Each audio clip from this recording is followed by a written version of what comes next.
नमस्कार, मैं दुष्यंत सिंह अध्ययन अड्डा यूट्यूब चैनल पर एक बार फिर से आप सभी लोगों का बहुत बहुत स्वागत करता हूं और उम्मीद करता हूं आप सभी अच्छे होंगे, स्वस्थ होंगे, आपकी पढ़ाई लिखाई भी बहुत ही बढ़िया तरीके से चल रही होगी। राजपूत काल हम पढ़ रहे थे and this is the last part of Rajput era.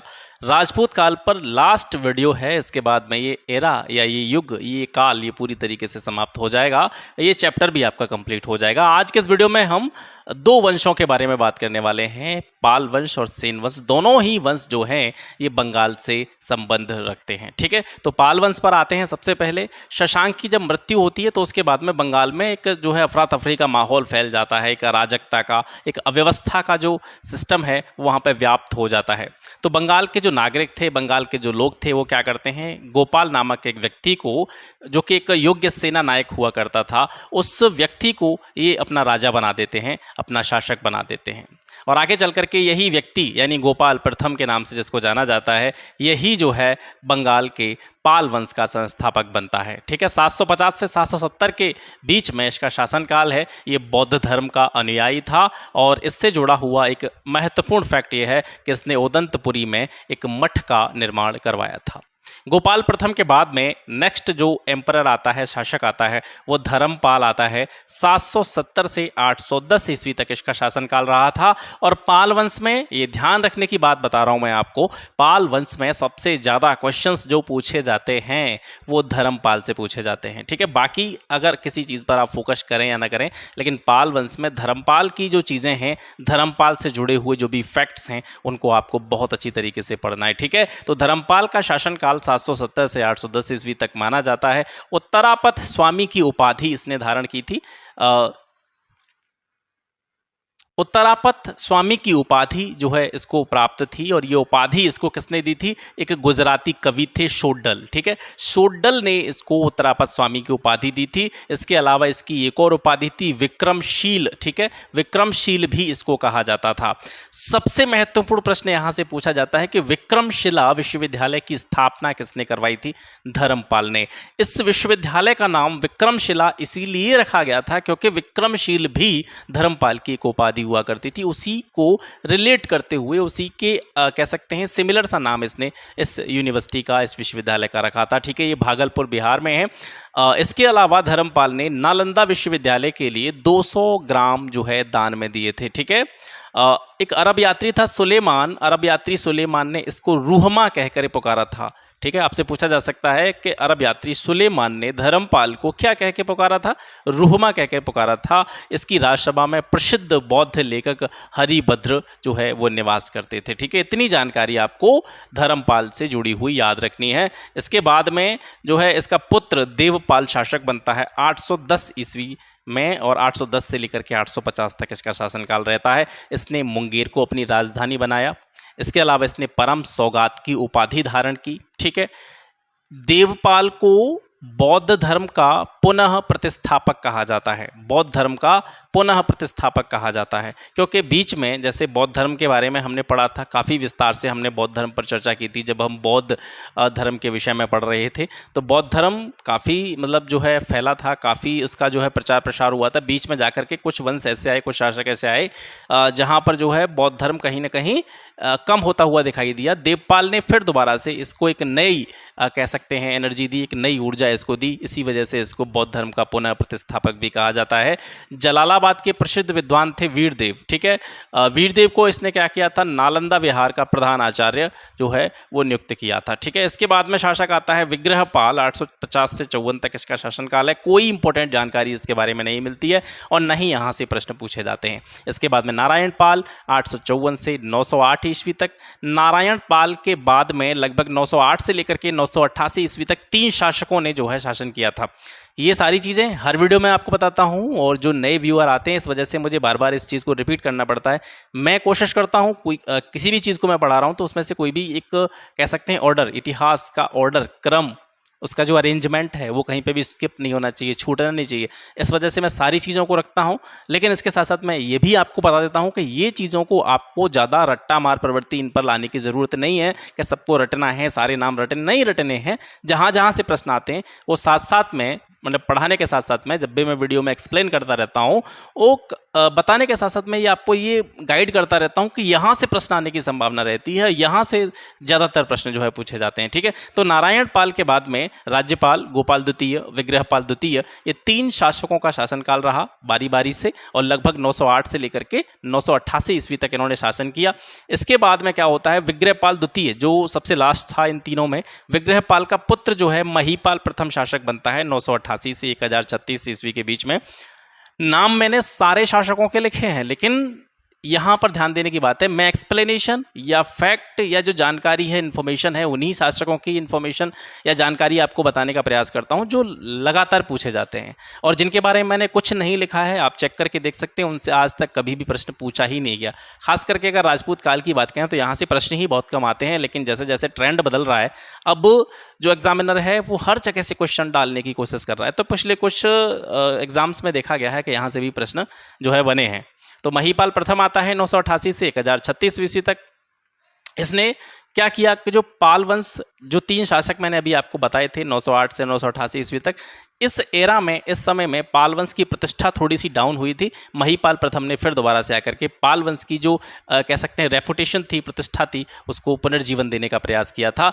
इसी वजह से इसको पाल वंश का द्वितीय संस्थापक भी कहा जाता है। ठीक है, इसने बौद्ध भिक्षु अतिश के नेतृत्व में तिब्बत में धर्म प्रचारक मंडल भेजा था। ठीक है, बौद्ध धर्म के प्रचार के लिए तिब्बत में क्या भेजा था इसने, एक धर्म प्रचारक मंडल भेजा था। इसके बाद में आता है आपका नयपाल, 1038 से 1053 तक इसका शासनकाल था। कोई खास इन्फॉर्मेशन इसके बारे में नहीं प्राप्त होती है, ना ही आपको याद रखनी है। नयपाल के बाद में विग्रहपाल तृतीय 1054 से 1072। विग्रहपाल तृतीय इसलिए इंपॉर्टेंट हो जाता है क्योंकि विग्रहपाल तृतीय के समय में ही पाल वंश की जब हम बात कर रहे हैं तो पाल वंश का जो तेजी से पतन है वो स्टार्ट हो गया था। कहीं ना कहीं जो पाल वंश था वो डाउनवर्ड की तरफ जा रहा था, नीचे की ओर, अधोगति की ओर जा रहा था विग्रहपाल तृतीय के समय में। इसी के समय में जो है राजा के पद के लिए, शासन के पद के लिए जो है उत्तराधिकार संघर्ष प्रारंभ हो जाता है। विग्रहपाल तृतीय के बाद में जो 3 इसके जो उत्तराधिकारी हुए, महीपाल, शूरपाल द्वितीय, रामपाल, इनमें क्या होता है, गद्दी को लेकर के, शासक बनने को लेकर के, राजा बनने को लेकर के आपस में संघर्ष की स्थिति उत्पन्न होती है। और इन तीनों में से खुद को जो श्रेष्ठ साबित करता है, मतलब इन तीनों में से जो विजित होता है वो रामपाल होता है। 1077 में ये शासक बनता है, 1130 तक इसका शासनकाल चलता है। कोई भी विशेष इन्फॉर्मेशन इसके बारे में नहीं प्राप्त होती, ना ही आपको याद रखनी है। रामपाल के बाद में मदनपाल 1144 से 1162 ईस्वी तक, यह संभवतः पाल वंश का अंतिम प्रभावशाली शासक था। इसके बाद में पाल वंश जो है समाप्त हो जाता है। इसके बाद में सेन वंश आता है। सेन वंश भी ये बंगाल का ही है। ठीक है, सामंत सेन ने इसकी जो है स्थापना करी थी 1070 ईस्वी में। 1070 से 1095 ईस्वी तक ये शासक रहा था। सामंत सेन के 2 पुत्र थे, हेमंत सेन और विजय सेन। ठीक है,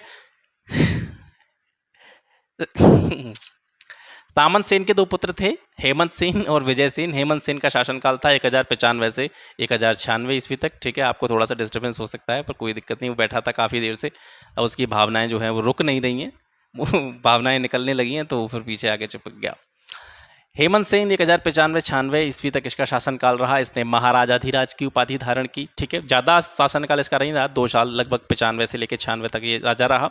इसके बाद में सामंत सेन का दूसरा पुत्र विजय सेन शासक बनता है 1095 से 1158 ईस्वी तक। ठीक है, ये सेन वंश का सबसे महत्वपूर्ण शासक था विजय सेन। और ये किस धर्म का अनुयायी था? शैव धर्म का अनुयायी था। ठीक है, शैव धर्म को ये मानता था। देवपड़ा प्रशस्ति लेख में, जो कि देवपड़ा प्रशस्ति लेख है, ये किसका लेख है? कवि धोई के द्वारा ये जो है लेख जो है स्थापित किया गया था। और इस देवपड़ा प्रशस्ति लेख में विजय सेन की जितनी भी जीत थी, जितने भी युद्ध उसने लड़े थे और जितने भी युद्धों में उसने विजय प्राप्त करी थी, उन सभी विजयों का उल्लेख इसमें किया गया है। ठीक है, विजय सेन के बाद में आता है आपका बल्लाल सेन। 1158 से 1178 तक इसका शासनकाल रहता है। ये थोड़ा सा इंपॉर्टेंट है, यहाँ से प्रश्न आने की संभावना बनी रहती है, तो इसको थोड़ा सा आपको ध्यान से समझना है। ठीक है, कुलीनवाद सामाजिक आंदोलन का प्रचलन इसने किया था बल्लाल सेन ने। बंगाल में इसने जाति प्रथा और कुलीन प्रथा को संगठित करने का प्रयास किया था। जाति प्रथा तो आप समझ पा रहे होंगे। कुलीन प्रथा, कुलीन का मतलब होता है जो शाही लोग होते हैं, ठीक है, जो कह सकते हैं राज परिवारों से संबंधित होते हैं, उनको कुलीन कहा जाता है। तो कुलीन प्रथा और जाति प्रथा को इसने संगठित करने का प्रयास किया था। बल्लाल सेन स्वयं अपने आप में एक विद्वान था और विद्वानों का संरक्षक के रूप में भी ये माना जा सकता है, इसको जानते हैं, ठीक है।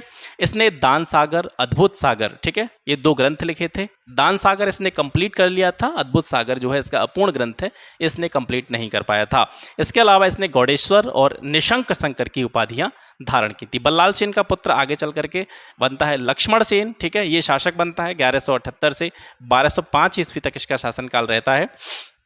लक्ष्मण सेन भी थोड़ा सा इंपॉर्टेंट इसलिए होता है क्योंकि यहाँ पर जो है ये इंपॉर्टेंट इसलिए हो जाता है कि जैसे हम गढ़वाल वंश के बारे में पढ़ चुके हैं पहले, गढ़वाल वंश का शासक था जयचंद, ठीक है, तो इनमें दोनों में संघर्ष हुआ था और यहाँ से जो है क्वेश्चन जो है डेवलप होते हैं, क्वेश्चन यहाँ से फॉर्म होते हैं। गढ़वाल शासक जयचंद को इसने हराया था और उसको हरा करके इसने परम भागवत की उपाधि धारण की थी लक्ष्मण सेन ने, ठीक है। इसने अपनी राजधानी चेंज करी थी, नई राजधानी इसने बनाई थी लखनौती, पश्चिम बंगाल, इसकी स्थापना इसने करी थी। इसने अपने जो दरबार था इसका, इसमें कुछ विद्वानों को इसने संरक्षण दिया था, जैसे जयदेव जिन्होंने गीत गोविंद की रचना करी थी, हलायुध जिन्होंने ब्राह्मण सरस्व ग्रंथ की रचना की थी, धोई जिन्होंने पवन दूतम की रचना की थी। ये 3 विद्वानों को इसने अपने दरबार में जो है संरक्षण दिया था। जयदेव जो हैं वो गीत गोविंद के रचयिता हैं, हलायुध जो हैं वो ब्राह्मण सरस्व के रचयिता हैं और धोई जो हैं वो पवन दूतम के रचयिता हैं, ठीक है।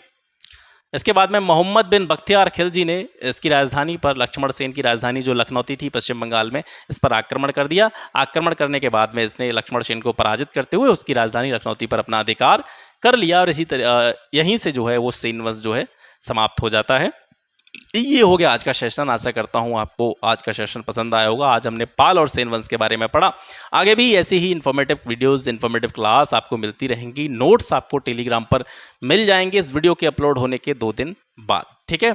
और क्योंकि नोट्स मैं इसलिए प्रोवाइड करा रहा हूँ ताकि आपको ये वीडियो बार बार नहीं देखनी पड़े और कंटेंट देख करके आप इतना अंदाज़ा तो ज़रूर लगा सकते हैं कि ये किसी, वैसे मैं नाम इसको पैट का दे दिया है मैंने, लेकिन ये पैट नहीं, आप किसी भी एग्जाम की तैयारी कर रहे हैं सबके लिए सफिशिएंट है। और जो टॉपिक मैं पढ़ा रहा हूँ वहाँ से बाहर क्वेश्चन नहीं जाएगा क्योंकि मैंने लगभग कंप्लीट ही इसको करने का प्रयास किया है। कम से कम मैंने आपका समय लिया है, कम से कम समय में ज़्यादा से ज़्यादा चीज़ें मैं आपको प्रोवाइड कर सकूँ, ये इस मोटिव के साथ मैं काम कर रहा हूँ। और अपने जो भी विचार हैं, अपनी जो भी फीडबैक है, रिस्पॉन्स है, वो देते रहिए। आपकी जो भी फीडबैक रहती है, आपका जो भी विचार होते हैं, उनसे काम करने के लिए एक इंस्पिरेशन मिलती है, प्रेरणा मिलती है और प्रेरणा बड़ी ज़रूरी होती है, ठीक है। अगर आप नहीं भी देंगे तो भी मैं काम करता ही रहूँगा, कोई दिक्कत वाली बात नहीं है उसमें, ठीक है। तो बस स्वस्थ रहें, मस्त रहें, तैयारी करते रहें और अपने जो गोल है, अपने जो भी टारगेट सेट किया है अपना, उस पर फोकस्ड रहें। बाकी की सारी चीज़ें आगे होती रहेंगी। और जो भी आपका, एक कुछ चीज़ और मैं आपको बता दूं कि अगर आपका कोई भी पार्टिकुलर क्वेश्चन हुआ करे किसी भी सब्जेक्ट से रिलेटेड, किसी भी कह सकते हैं टॉपिक से रिलेटेड, या फिर आपको किसी पार्टिकुलर टॉपिक पर वीडियो चाहिए, तो आप कमेंट सेक्शन में कमेंट कर सकते हैं। मैं 100% आपके लिए उस टॉपिक पर वीडियो बनाऊंगा, ठीक है। तो फिर मिलते हैं आपसे फिर एक नए वीडियो में एक नए टॉपिक के साथ में। तब तक के लिए नमस्कार, जय हिंद।